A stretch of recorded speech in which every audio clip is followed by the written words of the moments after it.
নমস্কার, আপনারা দেখছেন online.com YouTube channel only right information. Kolkata হাইকোর্টে যে আইটি প্রফেশনাল নিয়োগের বিজ্ঞপ্তি কয়েকদিন আগে বেরিয়েছিল, তার কিন্তু অনলাইন অ্যাপ্লিকেশন আজকে থেকে অর্থাৎ 11 তারিখ দুপুর 12টার পরে থেকে বললেও একটু পরে থেকে শুরু হয়েছে। তো আমি আজকে ভিডিওতে আপনাদেরকে দেখিয়ে দিচ্ছি কীভাবে আপনারা স্টেপ বাই স্টেপ অনলাইনে অ্যাপ্লিকেশন করবেন। আপনারা স্কিপ না করে শেষ পর্যন্ত দেখতে থাকুন। দেখুন, আপনাদেরকে অনলাইন অ্যাপ্লিকেশন করতে হলে যদি আপনারা প্রথমবার অ্যাপ্লিকেশন করতে চান তাহলে নিউ রেজিস্ট্রেশন করবেন, আর পরে এক্সিস্টিং পার্ট ফিল আপ করতে গেলে sign in as existing user করবেন। নিউ রেজিস্ট্রেশনে ক্লিক করলে প্রথমে যে পোস্টগুলো রয়েছে অর্থাৎ data entry operator, system analyst, বাকি যে 4টে পোস্ট রয়েছে সেগুলোর মধ্যে যে কোনো একটা আপনাকে সিলেক্ট করতে হবে। তো আমি প্রথমে ডেটা এন্ট্রি অপারেটর সিলেক্ট করেছি।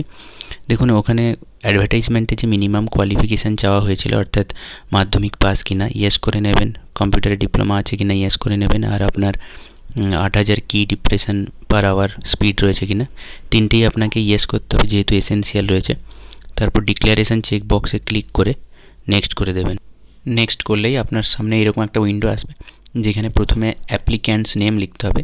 অ্যাপ্লিক্যান্টস নেমটা আপনার মাধ্যমিকের অ্যাডমিটে যেভাবে রয়েছে সেভাবেই লিখবেন। ফাদার্স অবলিক হাজব্যান্ড নেম, আপনারা মাধ্যমিকের অ্যাডমিট থেকেই ফাদার্স নেমটাই এখানে লিখে নেবেন, মায়ের নাম লিখবেন। তারপর 5 নম্বরে জেন্ডার রয়েছে মেল, ফিমেল অথবা আদার্স। মেরিটাল স্ট্যাটাস, ওখান থেকে ম্যারিড কি আনম্যারিড সিলেক্ট করবেন। ডেট অফ বার্থ, এখানে মাধ্যমিকের অ্যাডমিটে যেভাবে ডেট অফ বার্থটা আপনার লেখা রয়েছে ঠিক একই রকম আপনি ডেট অফ বার্থটা এখানে সিলেকশন করে নেবেন। প্রথমে ইয়ার, তারপরে মান্থ, তারপর ডেটটা সিলেক্ট করবেন। তারপর মান্থ সিলেক্ট করবেন, তারপর ডেট। এবার দেওয়া আছে specify the state of origin, আপনার কোন রাজ্যের বাসিন্দা, ওয়েস্ট বেঙ্গল কি আদার দেন ওয়েস্ট বেঙ্গল সেটা সিলেক্ট করবেন। তারপরে এক্সেমটেড ক্যাটাগরির অন্তর্ভুক্ত কিনা, যদি এক্সেমটেড ক্যাটাগরি হন তাহলে তার ডিটেলগুলো দিতে হবে। ইয়েস করলে আপনি কোন ধরনের এক্সেমটেড ক্যাটাগরির অন্তর্গত সেটা দিতে হবে। যদি এক্সেমটেড ক্যাটাগরি অন্তর্ভুক্ত না হন নো করে দেবেন। এবার অ্যাপ্লিক্যান্টস ক্যাটাগরি, এখানে জেনারেল, এসসি, এসটি, ওবিসি, এবি রয়েছে। কাস্ট যদি হয় সেক্ষেত্রে কাস্ট সার্টিফিকেট নাম্বার এবং কাস্ট সার্টিফিকেটের ইস্যু ডেট আপনাকে বসাতে হবে। আর যদি জেনারেল বা ইউআর হন সেক্ষেত্রে কোনো কিছুই বসানোর দরকার নেই। মেরিটিয়াস স্পোর্টস পারসন কিনা ইয়েস কি নো করে দেবেন। এক্স সার্ভিসম্যান যদি হয়ে থাকেন ইয়েস করবেন, নাহলে নো করবেন। আর হ্যান্ডিক্যাপ্ট হলে ইয়েস বা নো করে নেবেন। গভর্নমেন্ট এমপ্লয়ি কিনা এটাও নো করবেন, যদি গভর্নমেন্ট এমপ্লয়ি হয়ে থাকেন তাহলে ইয়েস করবেন। ন্যাশনালিটি ইন্ডিয়ান থাকবে। আপনার আধার নাম্বার বসাবেন, আধার নাম্বার ম্যান্ডেটরি নয়, যদি কাছে না থাকে নাও দিতে পারেন। এবার ইম্পর্ট্যান্ট জিনিস সেটা হচ্ছে মোবাইল নাম্বার এবং email ID. Email ID mandatory নয়, মোবাইল নাম্বার অবশ্যই দিতে হবে এবং একটি মোবাইল নাম্বার আপনার দিতে হবে। তারপরে প্রথমে রেজিস্ট্রেশনের সময় যে তিনটে অপশান মানে এসেনশিয়াল কোয়ালিফিকেশানে যে তিনটে অপশান ছিল এই তিনটেই ইয়েস করে নেবেন, অর্থাৎ মাধ্যমিক পাস কিনা আর ডিপ্লোমা রয়েছে কিনা আর স্পিডের এটা তিনটে ইয়েস করবেন। প্রেজেন্ট অ্যাড্রেস, আপনার আধার কার্ড থেকে present address, village, post, PS, district, state এবং পিনকোড দিয়ে দেবেন। পার্মানেন্ট অ্যাড্রেস যদি আলাদা হয় তাহলে পুরোটা টাইপ করবেন, না হলে ওপরে সেম অ্যাজ প্রেজেন্ট অ্যাড্রেস একটা চেক বক্স রয়েছে, চেক বক্সে ক্লিক করে পুরোটাই আপনি কপি করতে পারেন। তো আমি প্রথমে প্রেজেন্ট অ্যাড্রেসগুলো পুরোটা টাইপ করে নিচ্ছি, স্টেট সিলেক্ট করে নিচ্ছি, পিনকোড লিখে নিচ্ছি। লেখার পর সেম অ্যাজ প্রেজেন্ট অ্যাড্রেসে ক্লিক করলেই কিন্তু পুরোটা কপি হয়ে যাবে অটোমেটিক। দেখুন কপি হয়ে গেছে। এইবারে এডুকেশনাল কোয়ালিফিকেশান, প্রথমে 10th স্ট্যান্ডার্ড, প্রথমে বোর্ডের নাম লিখে দেবেন। যদি ওয়েস্ট বেঙ্গল বোর্ড থেকে পাস করেন তাহলে WBBSC। এক্সাম স্ট্যাটাস, এখানে পাস্ট সিলেক্ট করবেন বা পাস। তারপর কত সালে আপনি মাধ্যমিক পাস করেছেন সেই ইয়ারটা সিলেক্ট করতে হবে।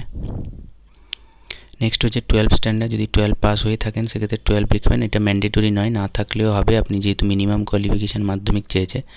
আর আপনার যদি এইচএস থাকে পাস করে থাকেন সেক্ষেত্রে এইচএস পাস করে কত সালে পাস করেছেন সেটা সিলেক্ট করবেন। এবার হচ্ছে ডিপ্লোমা ইন কম্পিউটার অথবা degree in computer application, name of the institution অথবা বোর্ড, কোন ইনস্টিটিউট থেকে আপনি কম্পিউটার কোর্সটা করেছেন সেই ইনস্টিটিউটের নামটা এখানে টাইপ করে দেবেন।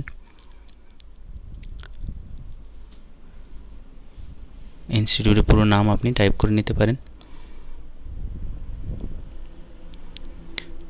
ইনস্টিটিউটের নামটা আমি টাইপ করে নিচ্ছি। তারপরে স্পেশালাইজেশান, এখানে ডিপ্লোমা ইন কম্পিউটার কি বিসিএ রয়েছে কি এমসিএ রয়েছে আপনার, বা advance diploma in computer application রয়েছে, আপনার যেই কোর্সটা করা রয়েছে সেইটা এখান থেকে সিলেক্ট করবেন। যদি ডিপ্লোমা করা থাকে ডিপ্লোমা সিলেক্ট করবেন, পাস সিলেক্ট করবেন, কত সালে পাস করেছেন সেটা সিলেক্ট করবেন। তারপরে আবার ডিক্লারেশনের চেক বক্স নিচে দেওয়া রয়েছে, চেক বক্সে ক্লিক করে নেক্সট করে দেবেন। প্রিভিউতে ক্লিক করবেন। প্রিভিউতে ক্লিক করলে আপনার কিন্তু ফর্মটা এতক্ষণ যে ডিটেলগুলো ফিল আপ করলেন পুরো ফর্মের প্রিভিউটা দেখাবে। আপনি আর একবার ভেরিফাই করে নেবেন। এখানে নাম, বাবার নাম, ডেট অফ বার্থ, ক্যাটাগরি বা বাকি যে মাধ্যমিক বা উচ্চ মাধ্যমিক বা কম্পিউটারের ইয়ার অফ পাসিং ডিটেলগুলো ভরেছেন, বোর্ডের নামটা লিখেছেন, সমস্ত কিছু ঠিকঠাক আছে কি না ভেরিফাই করে নেবেন। সব কিছু ডিটেল ভেরিফাই করে নেওয়ার পরে নিচে আবার একটা চেক বক্স দেওয়া রয়েছে, please check the details enter. ওই বক্সে ক্লিক করে সাবমিট বাটনে ক্লিক করবেন। সাবমিট বাটনে ক্লিক করলেই আপনাকে কিন্তু একটা রেজিস্ট্রেশন নাম্বার দিয়ে দেবে। এবার আপনাকে লগ ইন করতে হলে যে রেজিস্ট্রেশন নাম্বারটা দিয়েছে সেটা কিন্তু আপনি নোট করে নেবেন।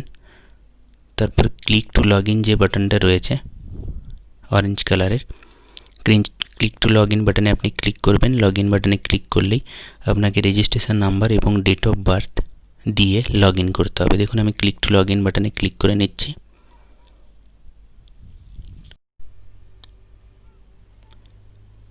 দেখুন রেজিস্ট্রেশন নাম্বার এবং ডেট অফ বার্থ চাইছে। তো আপনার যে রেজিস্ট্রেশন নাম্বারটা এখানে পুরোটা লিখবেন, তারপর ডেট অফ বার্থ টাইপ করে নেবেন যেভাবে দিয়েছিলেন, ইয়ার, মান্থ এবং ডেট তিনটে সিলেক্ট করে নেবেন সেম ফরম্যাটে। তারপর লগ ইন বাটনে ক্লিক করবেন।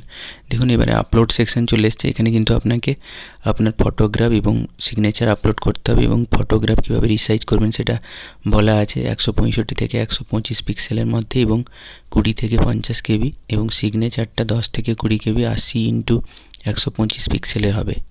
তো আমি এখানে একটা স্যাম্পল ফটো এবং সিগনেচার আপলোড করে নিচ্ছি। আপনারা কীভাবে রিসাইজ করবেন আমি একটা অন্য ভিডিও আমার তৈরি করা আছে চ্যানেলে, আমি সেটা লিঙ্ক দিয়ে দেবো ডেসক্রিপশান বক্সে। আপনারা ওখান থেকে ফটো রিসাইজ করে নেবেন একইভাবে কীভাবে পিক্সেলে কনভার্ট করবেন। দেখুন ফটো সিগনেচার আপলোড হওয়ার পরে লাস্ট পার্ট অর্থাৎ পেমেন্ট, আপনারা অনলাইন এবং অফলাইন দুভাবেই পেমেন্ট করতে পারবেন। অনলাইনে পেমেন্ট করলেই আপনার সঙ্গে সঙ্গে ফর্মটা কমপ্লিট হয়ে যাবে। অনলাইন পেমেন্ট সিলেক্ট করে পে নাও করবেন, দিলে আপনাকে এখানে মাল্টি পেমেন্ট অপশান দেখাবে। অর্থাৎ আপনারা স্মার্ট চেক আউট করতে পারেন, কার্ড পেমেন্ট অর্থাৎ ডেবিট কার্ড বা ক্রেডিট কার্ডের মাধ্যমে আপনি পেমেন্ট করতে পারেন, অথবা নেট ব্যাঙ্কিংয়ের মাধ্যমে পেমেন্ট করতে পারেন। কার্ডে পেমেন্ট করলে কার্ড নাম্বার, কার্ডের কী নাম রয়েছে, এক্সপায়ারি ডেট, সিভিভি ইত্যাদি ইত্যাদি যেভাবে পেমেন্ট করা হয় একই রকমভাবে আপনাকে পেমেন্টটা করতে হবে। তারপরেই আপনি আপনার কনফার্মেশান পেজটা জেনারেট করতে পারবেন। তাহলে বন্ধুরা আপনারা দেখলেন স্টেপ বাই স্টেপ কীভাবে অনলাইনে অ্যাপ্লিকেশনটা করবেন। আজকের ভিডিওটা এখানেই শেষ করছি। যদি আপনাদের ভিডিওটি উপকৃত মনে হয়ে থাকে তাহলে লাইক বাটনে ক্লিক করে লাইক করে দেবেন, বন্ধুদের মধ্যে শেয়ার করবেন। যে কোনো রকম কোয়ারি থাকলে কমেন্ট সেকশানে কমেন্ট করবেন, আমি রিপ্লাই দেবো। আর আপনারা যদি আমার চ্যানেলে নতুন হয়ে থাকেন এরকম আপডেট সবার আগে পাওয়ার জন্য সাবস্ক্রাইব বাটনে ক্লিক করে পাশে থাকা বেল আইকনে ক্লিক করে অল নোটিফিকেশান অ্যাক্টিভ করে দেবেন। নমস্কার, সবাই ভালো থাকবেন, ধন্যবাদ।